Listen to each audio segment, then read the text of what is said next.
Magandang araw sa inyong lahat at welcome sa aking channel.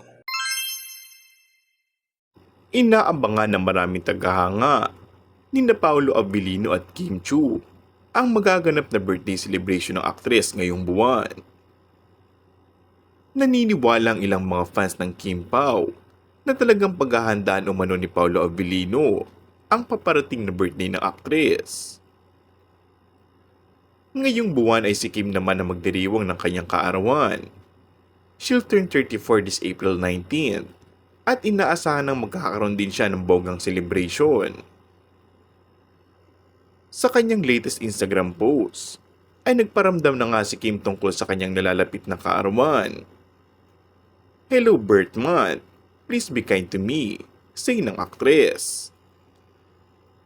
Kaya naman ngayon pa lang, ay inaabangan na ng lahat ang birthday celebration ni Kimi at kung kakabugin ba niya ang selebrasyon ni Catherine Bernardo. Inaasahan naman ang pagdalaw ni Paolo Abilino sa party ni Kim at kung ano ang pakulo na gagawin ni Paolo dito. Samantala, wala nang ibang wish umanong aktres si Kim Chiu sa kanyang kaarawan. "Thank you to all my solid supporters for being with me, for believing in me, for always supporting me in everything I do." And that's all for our today's video. Kung bago ka lang sa aking channel ay mag-subscribe at pindutin na rin ang notification bell. Maraming salamat!